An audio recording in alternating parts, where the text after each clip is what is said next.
I, 28F, have always had a complicated relationship with my older sister Melanie, 32F. Growing up in a small Midwest town, our family dynamics were far from ideal. Our parents, both successful professionals, placed an enormous emphasis on academic achievement and social status. From a young age, it was clear that Melanie was the golden child who could do no wrong in their eyes. Melanie excelled in everything she touched, straight A's, captain of the debate team, class president, you name it. She was the perfect daughter our parents had always dreamed of. I, on the other hand, struggled academically and socially. What I didn't know then was that I had undiagnosed ADHD, which made traditional learning environments challenging for me.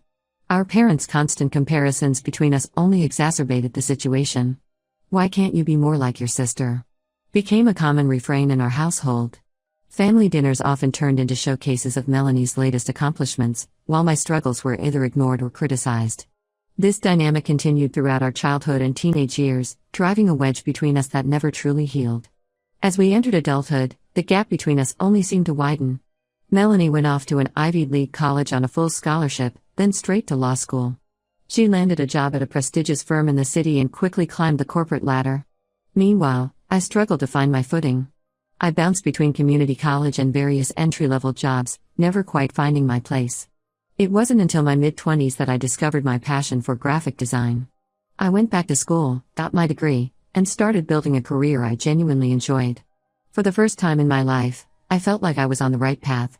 Our parents were supportive, but their pride in my accomplishments always seemed to pale in comparison to their adoration of Melanie's success. Despite our differences, I thought Melanie and I had reached a place of mutual respect as adults. We weren't close, but we were cordial at family gatherings and would occasionally grab coffee when she was in town. I even confided in her about my struggles with self-esteem and imposter syndrome, hoping to bridge the gap between us. She seemed sympathetic, and for a while, I thought we were making progress. 3 years ago, I met Mark, 30M, at a local art fair where I was showcasing some of my work. He's a high school art teacher with a passion for inspiring young minds. We hit it off immediately, bonding over our shared love of creativity and education. Mark is everything I could have hoped for in a partner: kind, supportive, and loves me unconditionally. For the first time in my life, I felt truly seen and appreciated for who I am. Our relationship progressed quickly, and 6 months ago, Mark proposed during a weekend getaway to a quaint bed and breakfast. It was simple, intimate, and perfect. We started planning our wedding for next spring, excited to start our life together.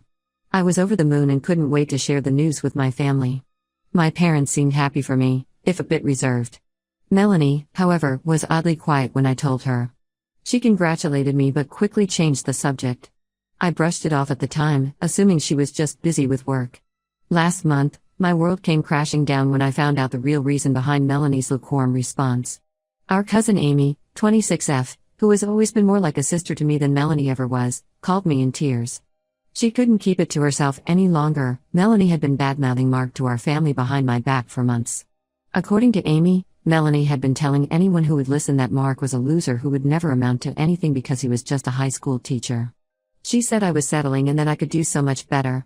She even went as far as to suggest that Mark was only with me for financial stability, implying that as a teacher, he couldn't possibly support a family on his own. I was furious and heartbroken. How could Melanie, who knew about my struggles with self-worth, try to undermine the one relationship that had finally made me feel valued? And how dare she judge Mark's worth based solely on his career choice?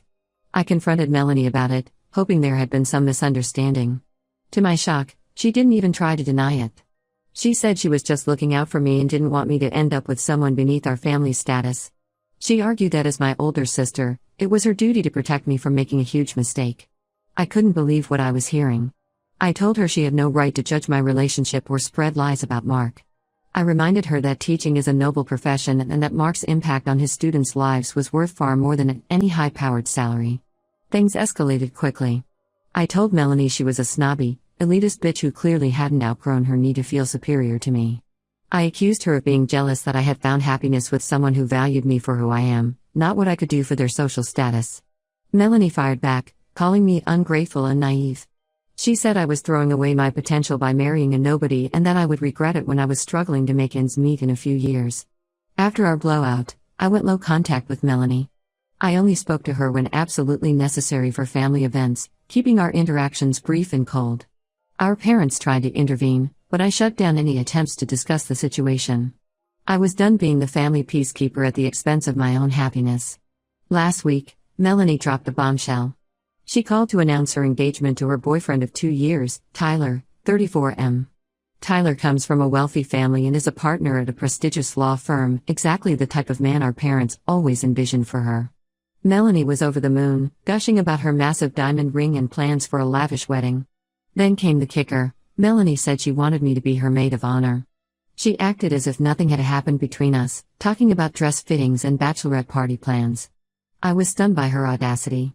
I took a deep breath and told her congratulations, but that I would not be attending her wedding, let alone be her maid of honor. Melanie was shocked. She asked why, as if she genuinely couldn't understand my reasoning. I reminded her of how she's treated Mark and said I refused to celebrate her marriage when she's shown such disrespect to mine. Melanie started crying, accusing me of being petty and holding a grudge. She insisted she was just trying to look out for me as my big sister and that I was blowing things out of proportion. I stood my ground, telling her I didn't need or want her looking out for me anymore. I said her actions had shown me exactly what she thought of me and my choices, and I wasn't interested in pretending everything was fine for the sake of appearances. Now my parents are furious with me for ruining Melanie's special time. They've been calling nonstop, leaving voicemails about family obligation and the importance of forgiveness. They say I need to be the bigger person and let it go for the sake of family harmony. My mom even had the nerve to suggest that Mark was turning me against my family, as if I couldn't possibly have formed my own opinion on the matter. I'm standing firm in my decision, but I'd be lying if I said it wasn't taking a toll on me. Mark has been incredibly supportive throughout this whole ordeal. He says he'll back whatever decision I make, but I can tell he's hurt by how my family has treated him. He suggested that maybe we should elope and avoid the family drama altogether, but part of me feels like that would be letting Melanie win. Am I the asshole for refusing to attend my sister's wedding after how she's behaved? Should I just suck it up and go for the sake of keeping the peace? I've spent so much of my life trying to measure up to Melanie and make my family proud. Part of me feels guilty for causing drama, but another part feels like I need to take a stand. I could really use some outside perspective on this mess.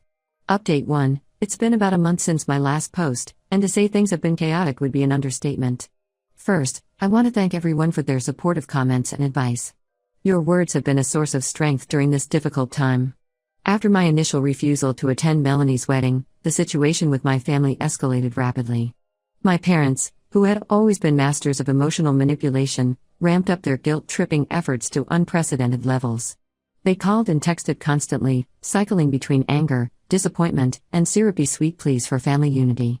Things came to a head about 2 weeks ago when my parents showed up unannounced at my apartment on a Wednesday evening. I had just gotten home from work and was in the middle of making dinner when the doorbell rang. Opening the door to find my mom and dad standing there felt like a punch to the gut. They pushed their way inside, my mom already in tears and my dad wearing his stern "we need to talk" face. For the next hour, they tag-teamed me with every guilt trip in their arsenal. They brought up sacrifices they'd made for me growing up, times they'd supported me through tough periods, and how this selfish decision was breaking their hearts. I stood my ground and calmly explained once again how hurtful Melanie's actions were and that I couldn't in good conscience celebrate her marriage when she's shown such disrespect to mine. I told them that true family support goes both ways, and that I didn't feel supported by any of them right now. My parents weren't having it. They accused me of being selfish and said I was tearing the family apart over petty high school drama. My dad even had the audacity to suggest that maybe Melanie was right about Mark being a bad influence on me, since I'd never behaved this way before. That's when things took an unexpected turn. My mom, clearly frustrated that her tears weren't working, dropped a bombshell. She threatened to withdraw financial support for my own wedding if I didn't agree to be in Melanie's. I was shocked. I hadn't even asked them to contribute anything to my wedding. Mark and I had been planning to pay for everything ourselves.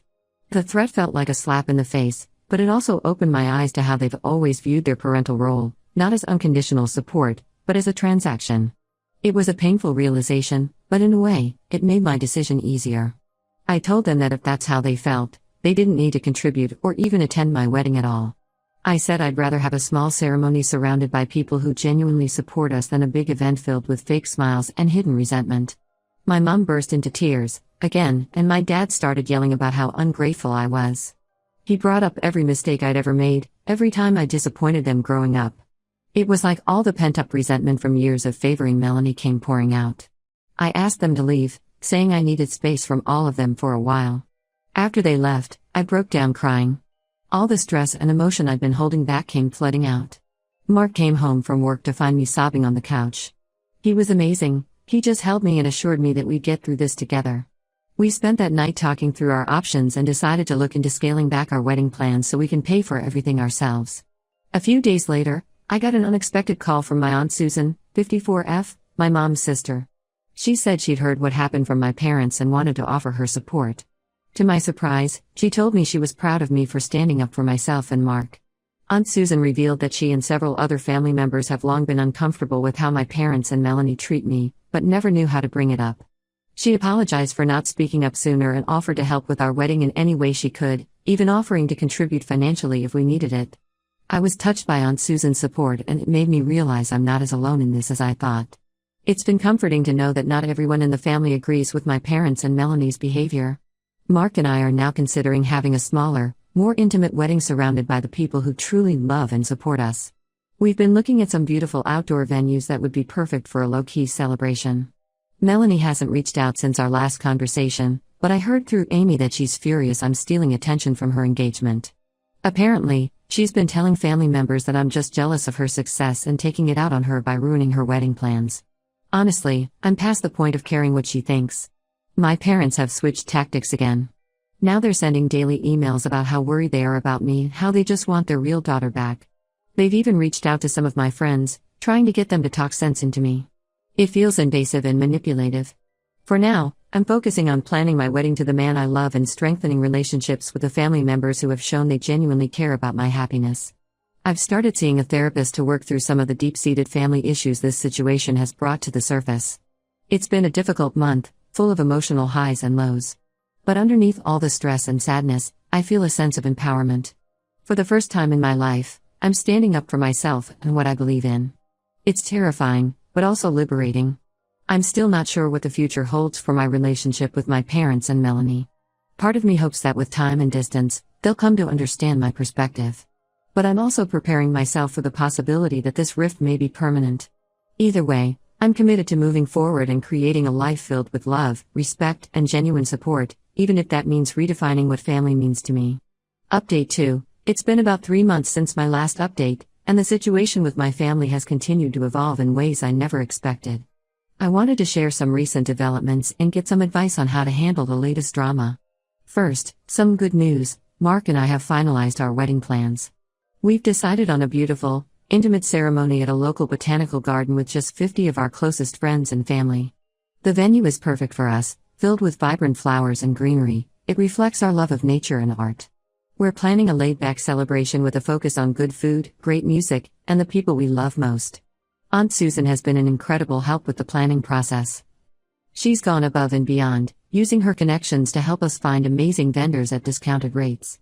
She even insisted on paying for my wedding dress as a gift. I found a gorgeous, bohemian-style gown that makes me feel like a woodland fairy princess. It's nothing like the elaborate ball gown Melanie always said I should wear, but it's perfect for me. Now for the not-so-good news. Melanie's wedding is coming up in a few weeks, and the pressure from my family to attend has intensified to an almost unbearable degree. My parents have switched tactics from guilt-tripping to love-bombing. They've been sending gifts, offering to pay for a lavish vacation for Mark and me, and constantly talking about how much they miss me. Last week, a huge bouquet of my favorite flowers arrived at my office with a card from my mom, reminiscing about a happy memory from my childhood. It was a bittersweet moment. Part of me was touched by the gesture, while another part felt manipulated. I've remained firm in my decision not to attend Melanie's wedding, but I'll admit the constant barrage of emotions from my family has been wearing me down. There are moments when I find myself second-guessing my decision, wondering if I'm being too harsh. Part of me misses the idea of a close-knit family, even if that wasn't really our reality. The latest drama started when Melanie sent out her official wedding invitations. Despite my clear stance on not attending, she still sent me an invitation, along with a handwritten note. The invitation itself was ostentatious, dripping with gold foil and promising an extravagant affair at a luxury resort. The note, however, was what really got under my skin. In it, Melanie apologized for her poor choice of words about Mark, but said she still believes I'm making a mistake. She wrote that she loves me and wants me by her side on her big day, and that she'd be willing to overlook my stubbornness if I agreed to be her maid of honor. I was furious. Her apology felt insincere and condescending. The fact that she referred to my valid feelings as stubbornness just proved she hasn't really changed or understood why I was hurt in the first place. It felt like she was more concerned with having the perfect wedding photos than actually repairing our relationship. I decided not to respond to the invitation or the note. I thought my silence would speak volumes. However, Melanie apparently took my silence as an agreement because she started telling family members that I had changed my mind and would be in the wedding. When I found out about this from Aunt Susan, I was livid. I immediately called Melanie and told her in no uncertain terms that I would not be attending her wedding, let alone be in it. I told her that her manipulative behavior and fake apology only reinforced my decision to keep my distance. Melanie exploded. She accused me of trying to ruin her wedding and said I was just jealous because her fiancé is more successful than Mark. She brought up old childhood grievances, accusing me of always trying to steal her spotlight. I hung up on her mid-rant, my hands shaking with anger and hurt. Now my phone is blowing up with messages from family members. Some are begging me to reconsider for the sake of family unity. Others are calling me selfish and dramatic. My cousin Amy sent a supportive text, but even she gently suggested that maybe I should attend the wedding to be the bigger person. My parents left a voicemail saying they're deeply disappointed in my behavior and that I'm breaking their hearts. They said they raised me better than this and that they don't understand why I'm intent on destroying our family. I'm standing firm in my decision, but I'll admit all this drama is taking a toll on me. I've been having trouble sleeping and my appetite has disappeared. Mark has been incredibly supportive, but I can see it's affecting him too. He suggested we take a short trip to get away from all the family stress and focus on us. I'm considering taking him up on that offer, maybe even turning off my phone for a few days. But part of me worries that will just make things worse when we get back. I'm also concerned about the potential backlash at work. My boss is friends with my parents and I'm worried this family drama might somehow affect my job. Am I handling this situation right? Should I just give in and go to the wedding to keep the peace? Or should I continue to hold my ground? Any advice on how to deal with the constant barrage of guilt and manipulation would be greatly appreciated. Update 3. It's been about 6 months since my last update, and I wanted to share some final thoughts on how everything played out. Mark and I did end up taking that trip he suggested. We spent a week at a lovely beach resort with our phones turned off. It was exactly what we needed to decompress and reconnect away from all the family drama. We spent our days lounging on the beach, trying local restaurants, and even took a couples painting class. It reminded me why I fell in love with Mark in the first place and reinforced my decision to prioritize our relationship over family expectations. When we returned, I had dozens of missed calls and messages from family members about Melanie's wedding. I decided to send out a mass email to everyone explaining my position one last time. I detailed Melanie's hurtful actions, her insincere apology, and my reasons for not attending the wedding. I made it clear that this was my final word on the matter and asked them to respect my decision. The response was mixed. Some family members finally seemed to understand my perspective, while others doubled down on their criticism. My parents sent a long, emotional email essentially saying I was dead to them if I didn't attend the wedding.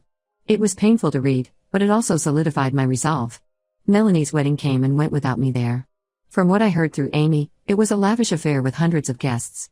Apparently, Melanie spent most of the reception bad-mouthing me to anyone who would listen, painting herself as the victim of her unreasonable little sister. It hurt to hear, but it also confirmed that I'd made the right choice in not attending. In the months since, I've maintained very low contact with my immediate family. It's been difficult, especially during holidays and family events, but also freeing in many ways. I've been working on building stronger relationships with the family members who have supported me, like Aunt Susan. Mark and I got married last month and the intimate ceremony we planned. It was a beautiful day filled with love and genuine joy. Aunt Susan walked me down the aisle, which felt incredibly special. We were surrounded by friends and family who truly support us, and the love in the air was palpable. To my surprise, my parents reached out the day before our wedding. They said they realized they had handled things badly and wanted to make amends. While I appreciated the gesture, I told them I wasn't ready to let them back into my life just yet. I said maybe we could start with small steps in the future, but for now, I needed to focus on my new life with Mark. Melanie hasn't reached out at all, which is probably for the best. I've heard through Amy that she and Tyler are expecting their first child. While part of me feels a twinge of sadness at the thought of not knowing my future niece or nephew, I know maintaining distance is the healthiest choice for now. Looking back, I don't regret my decision to stand up for myself and Mark. It's been a difficult journey, but I've learned a lot about setting boundaries and prioritizing my own happiness. Mark and I are stronger than ever, and we're excited to start this new chapter of our lives together. To anyone dealing with toxic family dynamics, I want to say, it's okay to prioritize your own well-being. It's not easy, but sometimes creating distance is the kindest thing you can do for yourself. Surround yourself with people who truly support and value you. Family is what you make it. Thank you to everyone who has offered support and advice throughout this journey. Your kindness and understanding have meant more than you know.